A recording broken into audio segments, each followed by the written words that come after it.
jadi kali ini saya sudah ada di depan mobil milik Kapolresta Bengkulu. Jadi hari ini beliau ada dialog nih. Nah, seperti biasa kita bakal sabotase dulu sopirnya untuk nganterin beliau ke kantornya. Nah, seperti biasa nih pemirsa, nanti sebelum kita jalan, kita bakal gerbek dulu isi mobilnya.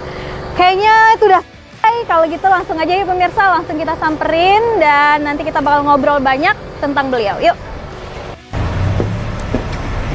Halo Pak. Halo, Assalamualaikum. Waalaikumsalam. Nah, di pemirsa saya udah bersama Pak Kapolresta Bengkulu nih. Tadi habis dialog ya Pak ya? Iya. Aman dialognya? Alhamdulillah. Alhamdulillah. Nah, Bapak biasanya ke kantor sama sopir ya Pak ya? Iya. Hari ini saya yang nyopirin ya Pak?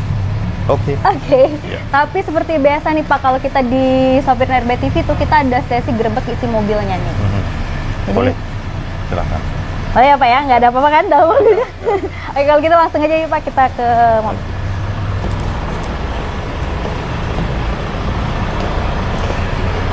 Kita ke baris pertama dulu ya pemirsa ya. Silahkan, Depannya Pak. nggak ada Apa? apa-apanya? Hah? Nggak ada apa-apa ya? apa kalau depan. Ada HT. Ada HT Ya, gitu ya. Itu perlengkapan Aha. yang harus kita bawa. Oke, terus ada ini apa ini? Ada mainan anak. Mainan pemirsa. anak. Oke, kita lihat di baris kedua ya.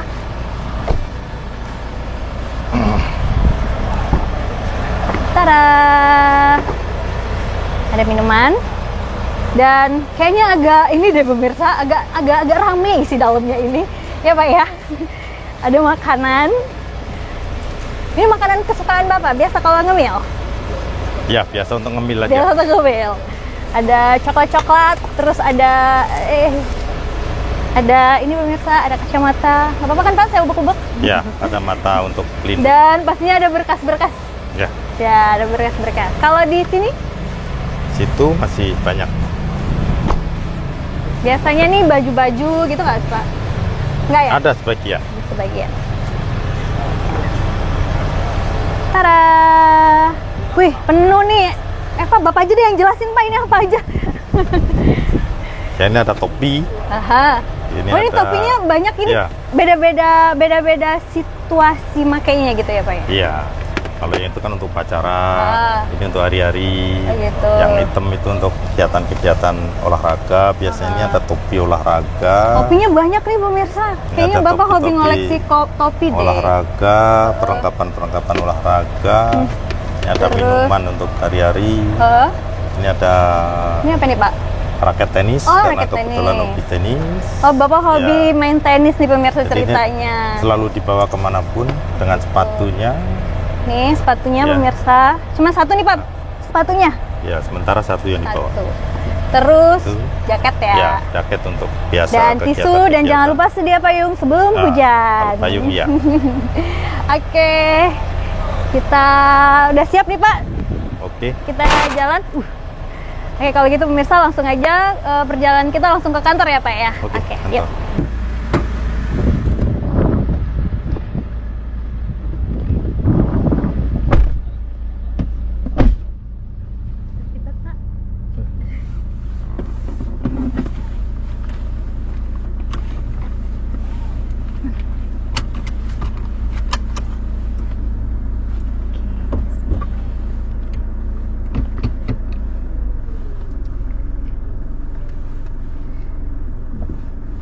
Jadi hari ini kegiatan Bapak apa aja nih Pak? Hari ini kegiatan tadi dari rumah menuju ke RBTV untuk dialog. Kita Iya sih Pak, melakukan dari dialog. rumah. Mhm. Terus habis ini maksudnya kegiatan Bapak apa aja nih untuk Ya, seharian kegiatan ini? hari ini ke kantor seperti rutinitas kegiatan di kantor. Kebetulan hari ini cukup banyak kasus yang akan kita tangani. Mungkin nanti ya memanggil beberapa penyidik untuk mendalamin kasus yang terjadi.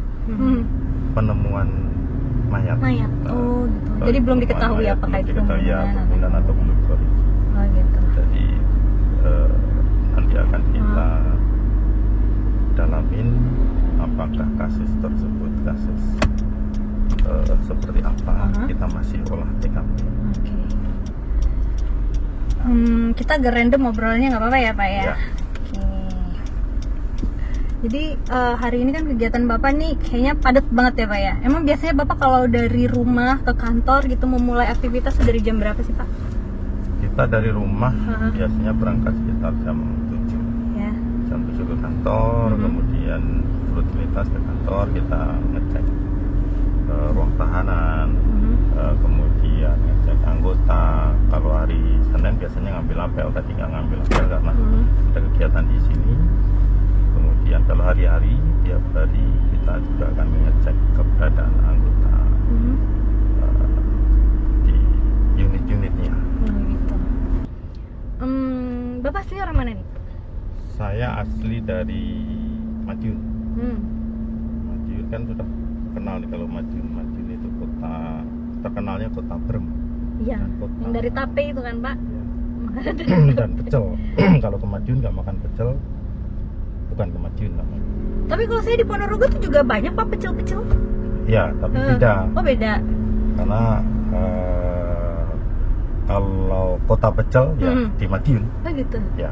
Oh, jadi Bapak lahirnya di Madiun gitu ya, terus sampai umur berapa tuh di Madiun? Ya di Madiun sampai kuliah. Sampai kuliah di Madiun. Kita keluar dari Madiun itu lulus SMA, kemudian kuliah di Surabaya 3 tahun, lulus. Kemudian dulu pernah jadi pegawai negeri sipil. Jadi gitu. pernah jadi pegawai negeri sipil, tapi nggak berangkat, keburu masuk di kepolisian. Masuk Jadi sebenarnya kepolisian. benar-benar berarti Bapak kuliah itu jurusannya bukan? Bukan, saya jurusan kesehatan lingkungan, kesehatan. Tadi di Politeknik 3 tahun. Kemudian setelah lulus, kan waktu itu masih ikatan dinas. Jadi begitu lulus kita tinggal tunggu penempatan. Ditempatkan waktu itu di Kalimantan. Sambil penempatan sudah dapat SK. Kemudian ada pendaftaran masuk ke Wamil waktu itu. Di Surabaya kita ikut daftar, alhamdulillah masuk. Kemudian sudah yang PNS-nya kita tinggalkan, kita masuk di kepolisian. Karena dulu hitung-hitungannya kalau di PNS kita golongan 2D, kalau di kepolisian itu 3A. Oh gitu. Gajinya juga beda kan, Lebih makanya gede kita gitu ya. kita pilih di kepolisian. Polisian. Tapi sebenarnya kalau cita-cita Bapak dari kecil apa? Emang polisi? Kalau cita-cita kita orang kampung, kita ini nggak punya cita-cita. Ya Gitu ya? pokoknya jalan aja, ikutin. Apalagi kita ya termasuk golongan ekonomi lemah lah. Ekonomi lemah, sehingga kita ini pesimis untuk bisa melanjutkan kuliah, bisa seperti ini. Kita masih pesimis, sehingga kita tidak punya cita-cita, wah kita mau pengen jadi ini, jadi itu. Kita bisa sekolah aja sudah beruntung. Gitu. Iya. Terus tapi akhirnya bisa kuliah Pak? Ya akhirnya bisa kuliah. Kuliah itu juga kita ngikutin program yang biayanya sangat minim. Padahal insya Allah kalau waktu itu misalkan kita ngambil di kuliah-kuliah yang apa? Yang lebih mentereng gitu, seperti misalkan di kedokteran, insya Allah bisa masuk lah. Kalau ukuran waktu itu gitu kan. Tapi kita juga ngitung diri gitu kan. Kalau kuliah di sana pasti kita nggak mampu untuk membayar. Akhirnya kita bagaimana kita sekolah supaya selesai sekolah kita bisa langsung kerja, nggak membebani orang tua. Oh berarti cita-cita Bapak jadi dokter dulu Pak, kalau gitu? Nggak tahu kita cuma mau jadi apa. Yang jelas kita sekolah, kemudian kita berusaha, ya jadinya seperti ini. Ya. Tapi soalnya maksudnya dari kesehatan gitu kan, terus ke militer itu kan agak bertolak belakang nggak sih Pak gitu? Ya enggak kan, enggak ya? Kebetulan kan di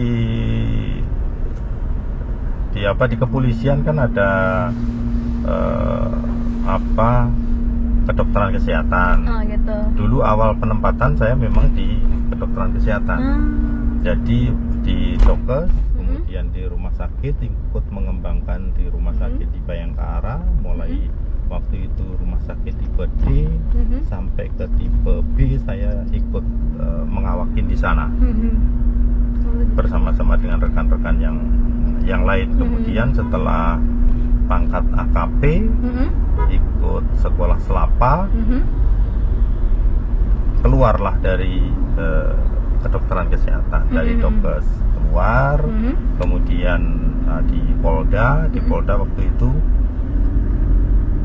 di Biro Operasi. Itu di mana Pak? Di Sulsel. Dulu masih Polda Sulselra dari Sulawesi Selatan dan Tenggara, kemudian pecah menjadi Sulsel dan Sulawesi Tenggara. Terus kemudian setelah di Polda, kemudian terus ke Polres. Jadi tapi masih di Sulsel? Iya, masih di Sulsel waktu itu, di Sulsel. Jadi Kapakop, kemudian jadi Wakapolres, kemudian ikut sekolah, kemudian ditempatkan di Bengkulu ini, terdampar di Bengkulu. Jadi sampai sekarang. Biasanya kan kalau polisi itu kan kemana-mana gitu ya Pak, terdamparnya gitu. Berarti Bapak nih di Sulsel terus langsung di Bengkulu sampai sekarang gitu. Sulsel berapa tahun Pak? Di Sulsel 13 tahun. Kalau di Bengkulu? Di Bengkulu sudah 16 tahun, lebih lama. Lebih lama ya di Bengkulu. Ya. Jadi pertama sekali waktu ke Bengkulu, itu maksudnya kan dari ujung ke ujung gitu ya Pak ya? Gimana tuh awal mula masuk di Bengkulu? Ya kita nggak tahu karena waktu selesai pendidikan Sespim ada penempatan, tahu-tahu di Bengkulu. Bengkulu itu mana? Kita nggak tahu. Sempat nanya gitu. Ya, Bengkulu itu di mana? Karena Bengkulu ini kan dulu provinsi terakhir ya, 27 kita ingatnya provinsi dulu masih 27. Itu tahun berapa Pak? Tahun 2000 lulus, 2007 Desember kita pelantikan.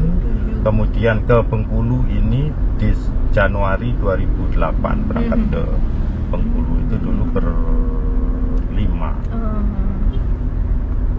penempatan ke Bengkulu. Berarti Bapak nih dari tahun berapa jadi polisi? Enggak, kalau jadi polisinya? Dari polisi saya mulai 93. 93, wah saya masih SD Pak, masih pipi itu.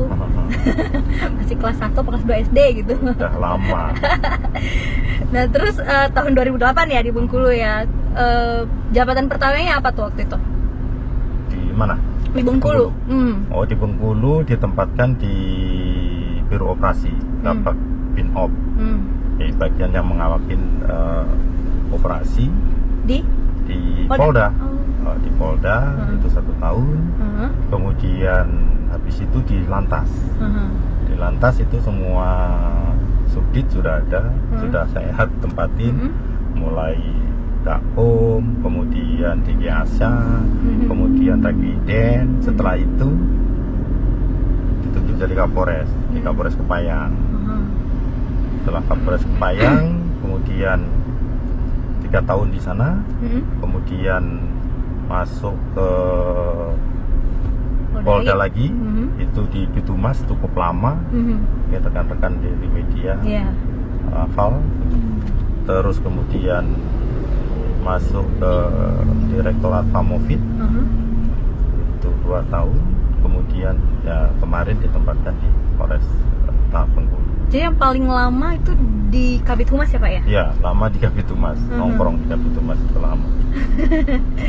Dari sekian banyak, maksudnya dari sekian banyak apa ya tempat gitu ya Pak ya, dari Kapolres Kepayang, terus Humas, Pamovit gitu ya, sempat juga di Lantas ya Pak ya. Sama di sini yang paling sibuk gimana? Yang paling sibuk ya pasti di Polres. Waktu dulu di Polres Kepayang juga pasti lebih sibuk daripada di Polda gitu kan. Kalau dibandingkan Kepayang dengan di kota ini tentu lebih sibuk di kota, karena aktivitas masyarakatnya juga akan lebih bervariatif. Kemudian karena ini di kota, hidupnya hampir 1 kali 24 jam masyarakat beraktivitas gitu kan, sehingga pekerjaan juga akan lebih banyak di kota ini.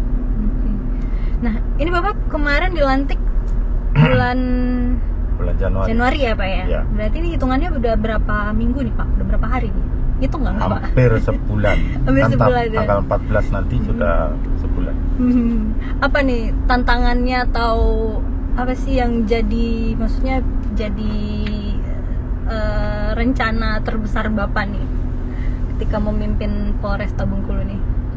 Ya, kita pengennya kota Bengkulu ini menjadi kota yang aman, kota yang damai dan masyarakatnya sejahtera, dan itu tagline yang akan kita usung. Yeah. Supaya masyarakat Bengkulu ini betul-betul bisa beraktivitas setiap saat, kapanpun. Mereka tidak merasa tidak merasa nggak aman. Supaya masyarakat Bengkulu tetap aman. Mereka mau aktivitas jam berapapun, keluar jam berapapun, itu tetap merasa aman. Nah, itu tantangan terbesar saya dengan seluruh rekan-rekan di jajaran Polresta Bengkulu. Tentu upaya-upaya banyak yang harus kita lakukan, dan upaya-upaya itu tentu harus disinergikan dengan pemerintah daerah, stakeholder yang ada di masyarakat, tokoh masyarakat, dan semua elemen yang ada di kota ini harus ikut bersama-sama, ikut bertanggung jawab menciptakan situasi ini menjadi situasi yang aman. Bapak udah keliling-keliling nggak nih, misalnya ke polsek-polsek atau kemana-mana gitu untuk lihat keadaan kota ini? Alhamdulillah kalau di polsek sudah keliling, tapi keliling saya bukan siang hari. Oh gitu. Saya keliling di polsek, hampir seluruh polsek itu kelilingnya di sekitar jam 11 ke atas. Jadi jam 11, jam 12 sampai jam 1 itu saya tengok anggota saya yang ada di sana, karena itu merupakan jam-jam rawan, yang dimana polisi ini kan harus standby gitu ya? Iya, harus siaga 1x24 jam. Makanya saya ngeceknya di malam hari. Kalau siang kan banyak orang, pasti ada gitu kan. Kalau malam siap berarti siang pasti lebih siap. Itu konsep yang saya bawa, dan kita atau saya akan mengawasi seluruh anggota supaya anggota itu bekerja dengan baik. Dan itu rutin ya Bapak ngawasin mereka tuh? Langsung turun langsung gitu ya Pak ya? Ya, saya akan turun langsung setiap ada permasalahan di masyarakat. Saya akan turun langsung bersama-sama dengan rekan-rekan yang ada di lapangan. Bahkan seperti contohnya kemarin di setiap malam minggu, kalau misalkan saya kondisinya lagi fit, pasti saya akan turun bersama-sama dengan mereka untuk melakukan kegiatan-kegiatan penertiban, kemudian kegiatan-kegiatan yang lain yang kira-kira kegiatan itu mengganggu aktivitas masyarakat, supaya masyarakat di malam minggu itu bisa berjalan dengan baik. Dan alhamdulillah beberapa kali kita turun memang kita banyak mengamankan, terutama anak-anak muda, anak-anak tanggung gitu kan, anak-anak tanggung yang masih banyak melakukan kegiatan-kegiatan yang dalam tanda petik itu melanggar norma, seperti misalkan dia minum tua, gitu kan, terus kemudian dia mengadakan balap liar yang kita juga tertibkan, dan itu akan terus kita lakukan. Makanya partisipasi masyarakat harus bersama-sama. Masyarakat harus peduli terhadap lingkungannya. Bagaimana bentuk kepeduliannya? Salah satu contohnya adalah kalau misalkan mereka melihat anak-anak yang nongkrong nggak jelas, silahkan komunikasikan dengan kita. Pasti akan kita tindak lanjuti. Kita akan datangin mereka, apa tujuannya mereka nongkrong, paling kita bubarkan untuk pulang. Kalau mereka melakukan pelanggaran, maka kita akan bawa mereka ke kantor. Nanti akan kita panggil orang tuanya. Seperti 2 minggu yang lalu, minggu kemarin, ada pelanggaran yang dilakukan oleh anak-anak yang mereka statusnya masih anak-anak. Orang tuanya pasti akan kita panggil. Orang tuanya kita panggil, kita edukasi bersama. Kemudian supaya orang tuanya ini ngeh juga kalau anaknya ternyata di luar melakukan ini. Mungkin anak ini di rumah mungkin anak ini menjadi anak mami gitu kan. Tapi di luar bisa aja mereka ini menjadi anak geng motor, atau di luar dia melakukan hal-hal yang tidak terduga oleh orang tuanya. Makanya orang tuanya kita panggil, ini loh anaknya seperti ini. Tolong bantu juga kita bersama-sama untuk menjaga anak-anak ini. Dan saya berpesan juga kepada orang-orang tua, kalau anak-anaknya keluar untuk dipantau, jangan sampai jam 1, jam 2 anaknya masih bermotoran atau keluyuran di luar. Saya idealnya sampai batasan jam berapa sih anak-anak itu ada di rumah nih Pak? Maksudnya untuk pembelajaran untuk para orang tua gitu kan? Iya, kalau malam minggu maksimal jam 11 harusnya sudah pulang. Karena kan mall ukuran mall kan tutup kan jam 10. Perjalanan lah 1 jam hampir itu kan. Karena kan di kita ini anak-anak kan biasanya ke mall atau misalkan nongkrong di kafe kan jam 10 juga sudah mulai tutup. Apalagi kebanyakan anak-anak SMP loh Pak sekarang yang nongkrong-nongkrong.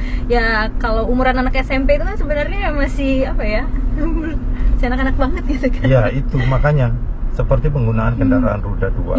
Kendaraan roda 2 kan harusnya mereka belum menggunakan. Nah, ini kan termasuk salah satu andil daripada orang tua. Yang malas nganter anak-anaknya suruh bawa kendaraan. Makanya ini program ke depan saya sudah kerjasama dengan pemerintah daerah, pemerintah kota. Nanti anak-anak SMP tentu dilarang menggunakan kendaraan roda 2. Karena kita ada program kan untuk penerimaan siswa itu dengan PDDB itu kan jaraknya sudah ditentukan. Kalau mereka melenceng dari misalkan kok jauh zonasinya, berarti kan ada something wrong di itu. Nah itu akan kita telusuri kenapa kok ini bisa jauh. Harusnya kan dekat-dekat bisa jalan kaki. Jalan kaki toh bisa menyehatkan, misalkan cuma jarak 1 kilo cukup jalan kaki. Kalau orang tuanya nggak mau ngantar menggunakan kendaraan roda 2. Terus kemudian juga mulai besok, kemarin saya sudah telepon dengan Pak PJ Wali Kota, kita akan melakukan razia ke anak-anak yang bolos. Jadi dengan Satpol PP nanti besok kita lakukan untuk menyisir tempat-tempat yang rawan untuk anak-anak yang biasanya nongkrong. Nanti akan kita ambil, kita angkut, bisa di Polres atau misalkan di kantornya Satpol PP. Kemudian panggil orang tuanya, gurunya untuk kita sama-sama menertibkan anak-anak seperti ini. Itu langkah-langkah awal kita untuk mencegah terjadinya hal-hal yang tidak diinginkan oleh yang dilakukan oleh anak-anak remaja ini. Karena gimana pun juga ya masih dalam tahap anak-anak ya Pak ya, ketika dia tumbuh besarnya jadi seperti apa kalau udah SMP-nya aja begitu ya Pak ya. Nah kita agak random nih obrolannya Pak ya. Tadi kan kita udah lihat di bagasi nih, ternyata Bapak menyimpan ada perlengkapan tenis gitu segala macam. Bapak hobinya apa nih Pak? Saya kalau olahraga tenis. Punya waktu rutin gitu Pak? Ya, saya punya waktu rutin untuk tenis itu di hari Selasa sore pulang kantor kalau misalkan tidak ada kegiatannya. Kemudian hari Kamis sore juga. Kemudian Sabtu dan Minggu kalau misalkan tidak ada kegiatan, saya rutin main tenis. Semenjak jadi Kapolres tadi masih tetap bisa rutin nggak tuh main tenisnya Pak? Insya Allah masih karena itu untuk menjaga kebugaran kita, agar kita tetap bugar, melakukan aktivitas setiap hari gitu kan. Perlu juga kita refresh dengan melakukan olahraga, karena olahraga itu sebetulnya bentuk refresh kita, refresh dari pekerjaan, karena di lapangan kita bisa ketawa, bisa meluapkan emosi dan lain sebagainya, sehingga istilahnya meregangkan otot-otot yang tegang gitu kan, supaya kita bisa besoknya kita bisa beraktivitas lebih enak. Main tenis gitu, teriak-teriak gitu ya Pak ya? Iya. Kalau main tenis pasti teriak-teriak, nggak mungkin diam. Yang pasti lari-lari Pak. Oh gitu.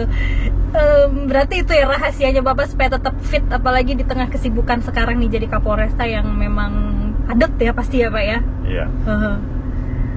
Kalau makanan gitu Pak? Jadi ini juga nggak? Kalau makanan Insya Allah semua masih bisa dimakan ya? dimakan. Oh, berarti masih sehat tuh. Tetapi kita juga sudah mulai mengurangi terutama kandungan karbo yang tinggi. Berarti nggak makan Karena nasi kita dong? Makan, masih makan, tetapi nasi bukan menjadi kebutuhan Utama. pokok atau kebutuhan utama kita. Kadang kita sehari bisa nggak makan nasi, gitu kan.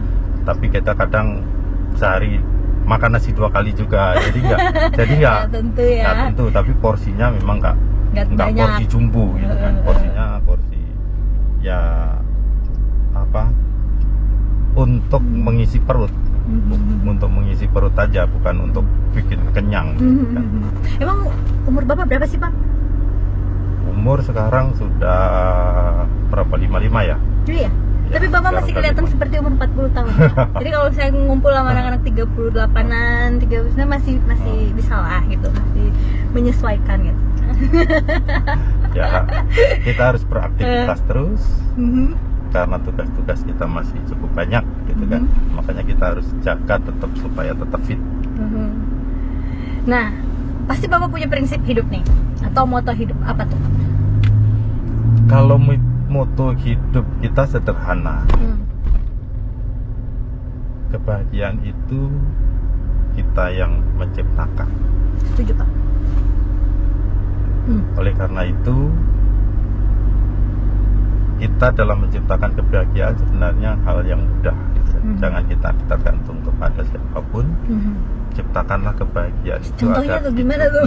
itu bisa lebih enjoy gitu.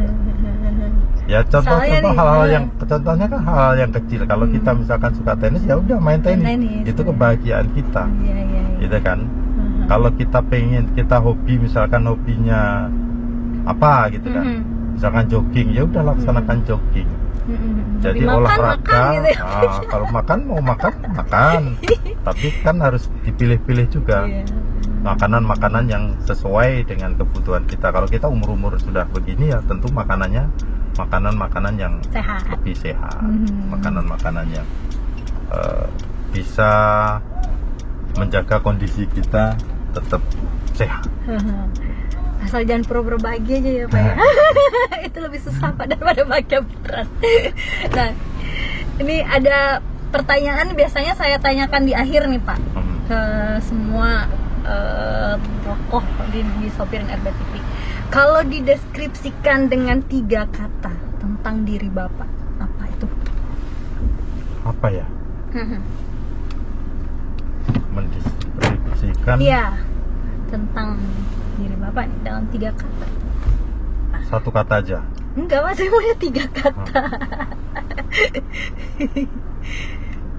3 kata itu yang pertama kita harus ikhlas, kita harus bahagia, dan kita harus peduli.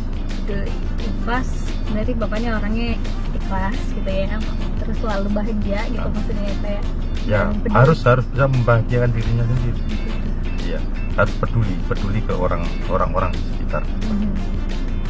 Gitu.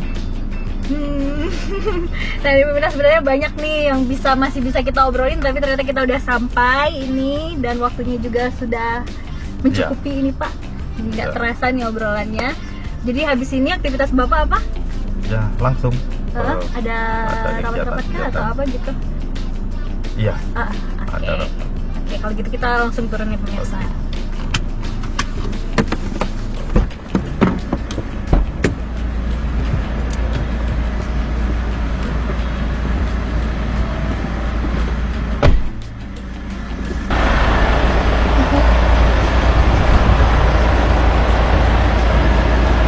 Nah, itu tadi pemirsa kita obrolan kita sepanjang perjalanan dari Geraha Pena RBTV sampai di kantor Polresta Bengkulu. Gimana Pak tadi? Aman kan saya nyetirinnya? Alhamdulillah aman. Alhamdulillah aman. Dan pastinya tadi pemirsa banyak sekali nih obrolan kita yang insya Allah menginspirasi pemirsa lah ya. Dan terima kasih banyak Pak sudah dikasih kesempatan untuk ngobrol bareng. Dan pemirsa, sampai di sini dulu perjumpaan kita di Sopirin RBTV kali ini. Jangan lupa tetap saksikan di Sopirin RBTV di hari dan jam yang sama. Dan tentu saja dengan tokoh-tokoh inspiratif lainnya. Bye!